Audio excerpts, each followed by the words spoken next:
अगर हिंदू इसी तरीके का होता, हिंदुत्व इसी तरीके का होता, तो वो किताब का विमोचन नहीं कर रहे होते, बल्कि किसी प्लेन के पहिए पर लटक कर यहाँ से किसी सुरक्षित ठिकाने पर अफ़गानिस्तान, सीरिया, लिबिया वहाँ जा रहे होते। राहुल गांधी का जो ज्ञान है, वो ऊपर से चुनावी हिंदू है ऐसे लेप लगाते हैं, जनेऊ कोट पर पहनते हैं, शिव भक्त होने के बाद कहते हैं कि शिव जी संसार को निगलते हैं। अब देखिए उनके ज्ञान की गंगा कहाँ कहाँ से बह रही है। कई सारे आपको डिलीवरी प्रोडक्ट आते होंगे तो बताते हैं अंदर आईफोन है, पर वहाँ अंदर साबुन रहता है, बाहर से पैकिंग अच्छी रहती है। राहुल इस प्रकार के हिंदू है। तो हमेशा से ही उनका लक्ष्य यही रहा है कि वो हिंदू को दो गाली, मुसलमान की मिलेगी ताली, और इस तरीके से चलेगी हमारी वोट बैंक की थाली। तो मुझे लगता है कि ये सलमान खुर्शीद ने जो बात कही है वो कुल मिलाकर राहुल गांधी के मन की बात है। तो सवाल तो ये निर्माण होता है कि अगर भारतीय जनता पार्टी हिंदुत्व को हाईजैक करती है या हिंदुत्व की बात करती है, तो आप किसकी बात करते हो? कांग्रेस पार्टी किसकी बात करती है? अगर ये राम के है तो क्या आप रोम के हो? अगर वो बात करते हैं हिंदुत्व की, तो क्या आप इस्लामिक स्टेट की बात करना चाहती हो, तालिबान की बात करना चाहती हो? मैं पूछना चाहता हूँ, क्या किसी की भी हिम्मत है ये कह दे कि अल्लाह अकबर राक्षस लगाते हैं? हालांकि अल्लाह अकबर कहकर बेल्ट बांधकर कई बम ब्लास्ट हुए हैं, कई छुरियाँ मारी गई हैं, कई हत्याएं की गई है, परंतु फिर भी अल्लाह अकबर एक पावन नारा मानते हैं हम। अगर राशिद अल्वी के लिए जय श्री राम कहना राक्षसों का कहना है, तो मैं राशिद अल्वी जी से कहूँगा, पूछूंगा कि उनकी संस्कृति कौन सी है। वैसे भी आजकल बाबर की तारीफ़ें करना, मणिशंकर अय्यर मुग़लों की करते हैं, वो उनके दूसरे साइकिल वाले साथी जो है जिन्ना की कर रहे हैं।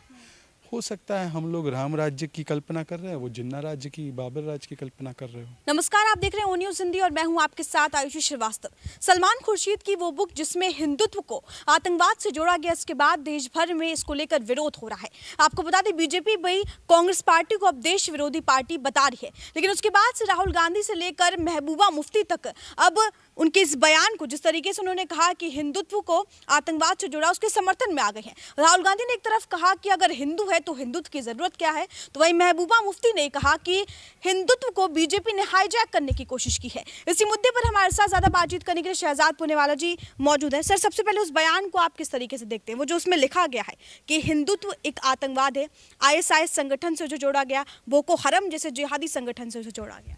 देखिए, सलमान खुर्शीद जी को पता होना चाहिए कि यदि अगर हिंदू इसी तरीके का होता, हिंदुत्व इसी तरीके का होता, तो वो किताब का विमोचन नहीं कर रहे होते, बल्कि किसी प्लेन के पहिए पर लटक कर यहाँ से किसी सुरक्षित ठिकाने पर अफ़गानिस्तान, सीरिया, लिबिया वहाँ जा रहे होते। तो मुझे लगता है कि इस तरीके की बातें तो बाकी भारतीय जनता पार्टी, शहजाद पूनावाला, बाकी लोगों को छोड़ दीजिए, तो खुद गुलाम नबी आज़ाद कह रहे हैं कि ये सही उन्होंने कंपैरिजन नहीं किया है, और हरीश रावत कह रहे हैं कि ये सही कंपैरिजन नहीं किया है। पर दुख की बात यह है कि गुलाम नबी आज़ाद पहले ही गुलाम है। हरीश रावत जो है, उनकी बातों को भी ज़्यादा तवज्जो तो दी नहीं जाती। पंजाब में देखा ही है उनका हाल क्या है। तो कुल मिलाकर ऐसा प्रतीत हो रहा है कि जो सलमान बोला है वो पार्टी की नहीं, बल्कि राहुल गांधी और सोनिया गांधी की सबसे चहीती लाइन है। और आपको याद होगा, जब आतंकवादी बाटला में मारे गए थे, तो सोनिया गांधी सलमान खुर्शीद को ही बुलाकर वो आंसू बहा बहा कर रो रही थी। तो मुझे लगता है कि इतना उनका करीबी रिश्ता है कि वो उनके मन की बात सार्वजनिक रूप से रखते भी हैं। मोहनचंद शर्मा जी के शहादत पे उनको रोना नहीं आया, उन्होंने नहीं कहा। तो मुझे लगता है कि ये सलमान खुर्शीद ने जो बात कही है वो कुल मिलाकर राहुल गांधी के मन की बात है। सर, राहुल गांधी ने यह भी कहा था कि अगर हिंदू है, हिंदुत्व की क्या जरूरत, और अगर हिंदुत्व है तो उससे आतंकवाद से जोड़ा जाना चाहिए। राहुल गांधी का जो ज्ञान है, वो शिवजी कह रहे थे, शिवजी संसार को निगलते हैं, है ना। वो तो बहुत उच्च कोटि के हिंदू हैं।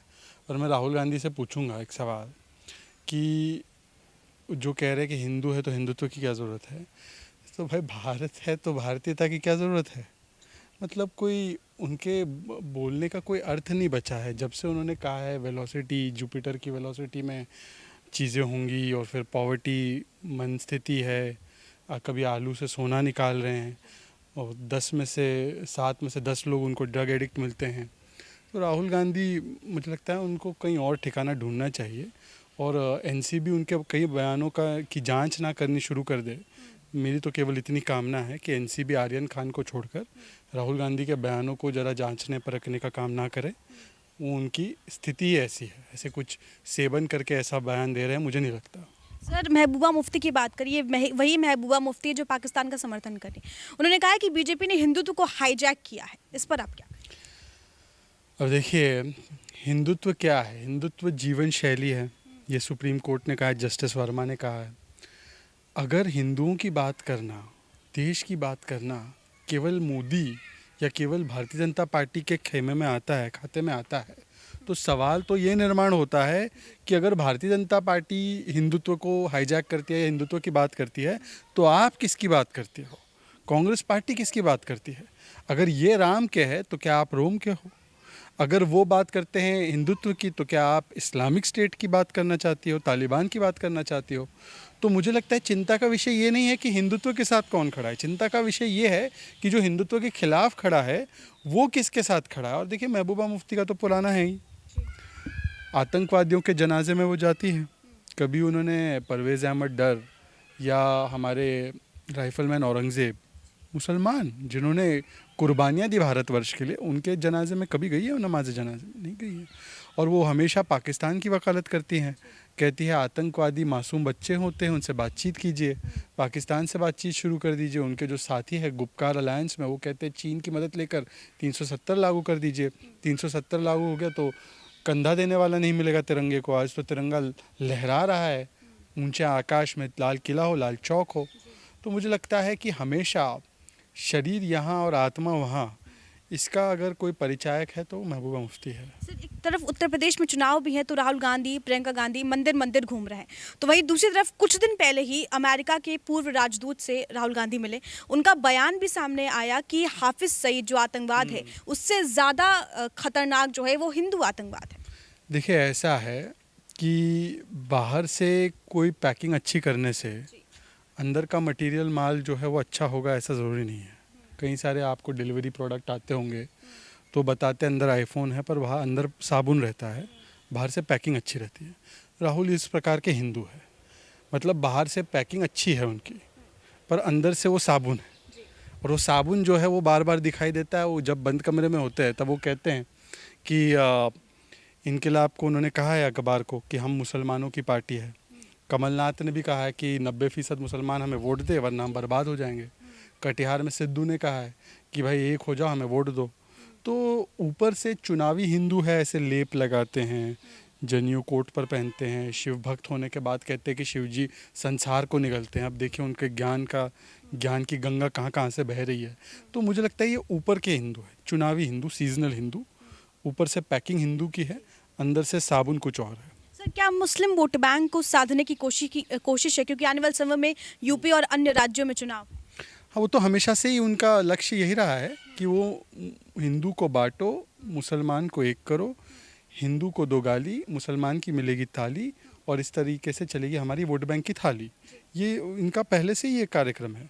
और इसीलिए इन्होंने सारी चीज़ें जो महात्मा गांधी की होती थी, गौरक्षा महात्मा गांधी का, राम राज्य महात्मा गांधी का, हे राम राम में आस्था महात्मा गांधी का, बछड़ा और गाय का चिन्ह होता था पार्टी का, उसको भी हटा दिया, हाथ लगा दिया, मतलब जो कमीशन लेने वाला, लोगों को पता चले कि हम हाथों से कमीशन लेते हैं। तो ये सारे उसूल, सारी जो चीज़ें हैं उन्होंने त्याग दी। पर उनकी देखा देखी, उनके तुष्टिकरण के संक्रमण से कितने लोग ग्रसित और प्रभावित हुए, देखने की बात है। देखिए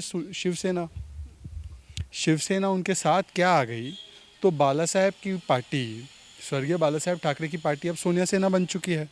सावरकर पर उन्होंने समझौता कर लिया। सावरकर को आए दिन गाली देते हैं, कुछ नहीं बोल पाते। राम मंदिर को तरह तरह की बातें बोलते, कुछ नहीं बोल पाते। आज हिंदुत्व और शिवसेना का तो मुद्दा रहा है कि हम हिंदुत्व वाली पार्टी है, उसको भी गाली दे दिया। शिवसेना सत्ता के लिए कुछ नहीं बोल पा रही है। शिवसेना को जवाब देना होगा कि कहाँ तक वो समझौता करेंगे केवल एक गद्दी पर बैठने के लिए। सर, आपने सावरकर की बात की, तो राहुल गांधी ने ये कहा था कि हमारे जो गुरु है वो महात्मा गांधी है, जवाहरलाल नेहरू है, लेकिन बीजेपी गुरु जो है वो सावरकर है। मेरे गुरु महात्मा गांधी भी और सावरकर भी है।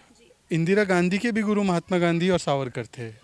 क्या है कि जो शिवजी को संसार निगलने की बात कहते हैं, उनका सामान्य ज्ञान, इतिहास का ज्ञान और बाकी हर चीज़ का ज्ञान कम ही है। तो बात जाहिर सी है। अगर वो खुद अपनी दादी माँ, क्योंकि दादी माँ की नाक रखने का शौक़ एक को है और दादी माँ के कामकाज के शौक़ किसी और को होने चाहिए, तो 1970 के दशक में वीर सावरकर को 11,000 रुपये उनके ट्रस्ट में देने का काम, उनको अनपैरेलल्ड पेट्रियट कहने का काम, उनके नाम पर पोस्टेज स्टैंप निकालने का काम ये इंदिरा गांधी जी ने किया था। तो या तो इंदिरा गांधी जी बहुत ही मतलब उनकी जानकारी बहुत कम थी, राहुल जी की जानकारी जो शिव जी को संसार निकलवा रहे हैं उनकी जानकारी ज़्यादा है, या तो वो कह रहे कि मेरी दादी गलत थी। तो इनमें से दोनों में से कौन सा सही है वो बताएं हमें। सावरकर के विषय में महात्मा गांधी ने क्या क्या लिखा है यंग इंडियन में, ये पूरी देश की जनता गूगल पर जाकर देख सकती है। और इनके विषय में, सावरकर जी के विषय में एक और चीज़ कह दूं, मैं महाराष्ट्र से आता हूँ। 60 साल महाराष्ट्र में कांग्रेस की ही सरकार रही जब से शुरुआत हुई है। वहाँ पर सावरकर को वीर की उपाधि देने का काम महाराष्ट्र की सरकार और टेक्स्ट बुक में और स्कूल करिकुलम में किया गया। तो ये कांग्रेस पार्टी ने किया था। अब राहुल गांधी कांग्रेस पार्टी की जो महात्मा गांधी वाली विचारधारा से हटकर आज आ गए हैं फिरोज गांधी वाली विचारधारा। सर, एक तरफ जहां देखा जाए कि प्रधानमंत्री हमारे आतंकवाद को हटाने की बात करते हैं, 370 उन्होंने लागू किया जिस तरीके से, लेकिन दूसरी तरफ देखा जाए कि दिग्विजय सिंह जैसे नेता जो है वो हिंदुत्व को तालिबान से जोड़ने की बात करते हैं। इसको आप किस तरीके से देखते हैं? देखिए, दिग्विजय सिंह वही व्यक्ति है जिन्होंने कहा था कि 26/11 आरएसएस की साजिश है। ये तो शुक्र है कि हमारे तुकाड़ा मोमड़े जिन्होंने अजमल कसाब को जिंदा पकड़ा, हालांकि उसने कलावा भी पहना था हाथ में ताकि वो हिंदू दिखे, और पूरा नैरेटिव ये बनाया गया था कि ये आतंकी हमला हिंदुओं पर थोपा जाए, जैसे मालेगांव, जैसे समझौता में तो इंटरनेशनल कम्युनिटी कह रही है पाकिस्तान ने आतंकी हमला किया, पर ये कहते नहीं पाकिस्तान ने नहीं किया, ये तो हिंदुओं ने किया। आप पुलवामा की बात करो तो पुलवामा में भी दिग्विजय सिंह, सुरजेवाला, ये जो ओसामा जी कहते हैं, उन्होंने कहा कि नहीं पुलवामा तो पाकिस्तान ने थोड़ी किया है, ये तो हमारे आतंकियों ने किया है। तो किस तरीके से बार बार आतंकवाद के विषय पर पाकिस्तान के बचाव में आना, हिंदुओं पर दोष मढ़ना, इस्लामोफोबिया का नैरेटिव बनाना और उससे वोट लेने की कोशिश करना, ये दिग्विजय सिंह ने ही तो सिखाया है राहुल गांधी को। सर, आने वाले समय में चुनाव है, क्या इसीलिए कांग्रेस पार्टी हिंदुत्व कार्ड खेल रही है? क्योंकि राशिद अल्वी की बात करें तो उन्होंने ये बयान दिया था कि जय श्री राम लगाने वाले राक्षस है। देखिए, अफसोस की बात है कि जय श्री राम लगाने वाले, नारे लगाने वाले राक्षस है, कोई कहता है। ममता बनर्जी जय श्री राम बोलने वालों को जेल में ठूस देती हैं। कुछ लोग कहते हैं जय श्री राम युद्ध घोष है। मैं तो भारतीय मुसलमान हूँ, मैं पूछना चाहता हूँ क्या किसी की भी हिम्मत है ये कह दे कि अल्लाह अकबर राक्षस लगाते हैं? हालांकि अल्लाह अकबर कहकर बेल्ट बांधकर कई बम ब्लास्ट हुए हैं, कई छुरियाँ मारी गई हैं, कई हत्याएं की गई है, परंतु फिर भी अल्लाह अकबर एक पावन नारा मानते हैं हम। जय श्री राम 5000 वर्ष पुराना नारा है, ये कोई आजकल का भारतीय जनता पार्टी का संघ परिवार का नारा नहीं है। भारत माता की जय, वंदे मातरम, ये किसी एक पार्टी के नहीं है, ये हमारे इतिहास से जुड़े हुए, संस्कृति से जुड़े हुए, आज़ादी की मुहिम से जुड़े हुए हैं। तो जय श्री राम को अपमानित करना, इस हद तक गिर जाना वोट के लिए, और एक विडंबना की बात है कि इंडोनेशिया मुस्लिम बाहुल है, थाईलैंड में भी मुस्लिम आबादी है, वहाँ पर भी राम को, वहाँ पर भी हिंदू देवी देवताओं को माना जाता है, क्योंकि वो कहते हैं ये हमारी संस्कृति का हिस्सा है। अगर राशिद अल्वी के लिए जय श्री राम कहना राक्षसों का कहना है, तो मैं राशिद अल्वी जी से कहूँगा, पूछूंगा कि उनकी संस्कृति कौन सी है, बाबर वाली होगी शायद। वैसे भी आजकल बाबर की तारीफ़ें करना मणिशंकर अय्यर मुग़लों की करते हैं, वो उनके दूसरे साइकिल वाले साथी जो है जिन्ना की कर रहे हैं। हो सकता है हम लोग राम राज्य की कल्पना कर रहे हैं, वो जिन्ना राज्य की, बाबर राज्य की कल्पना कर रहे हो। एक आखिरी सवाल ये चलते सर, क्या कांग्रेस पार्टी मुस्लिम वोट बैंक को बनाने की कोशिश कर रही है इस ऐसे बयानों के जरिए, हिंदुत्व को आतंकवाद कहना, इसके जरिए क्या मुस्लिम उनके बहकावे में आएंगे? देखिए, ऐसा है, बहके तो काफ़ी है और बहुत बहकने के बाद समझ में भी आ रहा है, क्योंकि 70 साल का अगर हम डेटा देखें तो वोट बैंक मुसलमानों का ज़रूर बनाया, पर मुसलमानों की ज़िंदगी और तकदीर कभी नहीं बनाई। सच्चर कमेटी रिपोर्ट जिसका हवाला कांग्रेस देती है, उनसे कहा जाना चाहिए कि ये हवाला तुम अपने क्यों देते हो, ये तो तुम्हारा जीता जागता दस्तावेज है तुम्हारी असफलता का, तुम्हारी वोट बैंक राजनीति का और तुम्हारे शोषण की राजनीति का, कि तुमने केवल डराया, आरएसएस का डर दिखाया, राष्ट्रवाद का डर दिखाया और वोट पाने के लिए कट्टरपंथियों के साथ खड़े हो गए, शाह बानो से लेकर शाहरा बानो तक। मुसलमानों में भी किसके समर्थक है वो? केवल एक चंद मुट्ठी भर कट्टरपंथी जिनकी विचारधारा आईएसएफ की तरह है, वो फुरफुरा शरीफ की तरह, या अजमल की तरह है, यूडीएफ वाले की तरह, या ओवैसी की तरह है। जो बाकी मुस्लिम समुदाय है जिसमें 50% महिलाएं हैं, जिनके लिए सुप्रीम कोर्ट ने 3 तलाक ख़त्म किया, उनके साथ आप कहाँ खड़े थे? शाह बानो के साथ आप कहाँ खड़े थे? आपके समय में 12 सबसे बड़े दंगे हुए, और मैं इसमें सिख नरसंहार को तो गिन भी नहीं रहा। केवल मुसलमानों के खिलाफ नेल्ली दंगे, अहमदाबाद दंगे, भागलपुर, हाशिमपुरा, मलियाना, मीरठ, किसमें आपने न्याय दिलाया? आपने सभी जगहों पर दंगे करवाए डराने के लिए। और आज भी आप देखो आपका चरित्र क्या है कि आप जगदीश टाइटलर को प्रथम पंक्ति में बिठाते हैं। आप सज्जन कुमार को कितने वर्षों तक बचाया? तो ये इनका असली चेहरा और चरित्र है। ये मुसलमानों को और हर माइनॉरिटी को केवल इन्होंने इनका एक्सप्लॉयटेशन किया है, इस्तेमाल किया है, और हमेशा वोट बैंक की तरह देखा है, कभी इनको नागरिक की तरह नहीं देखा। सर बहुत बहुत शुक्रिया हमारे साथ बातचीत करने के लिए। तो ये थे शहजाद पुनेवाला जी, जिन्होंने इस मुद्दे पे बातचीत की। तमाम न्यूज़ अपडेट्स के लिए आप बने रहिए ओ न्यूज़ हिंदी के साथ। जय हिंद।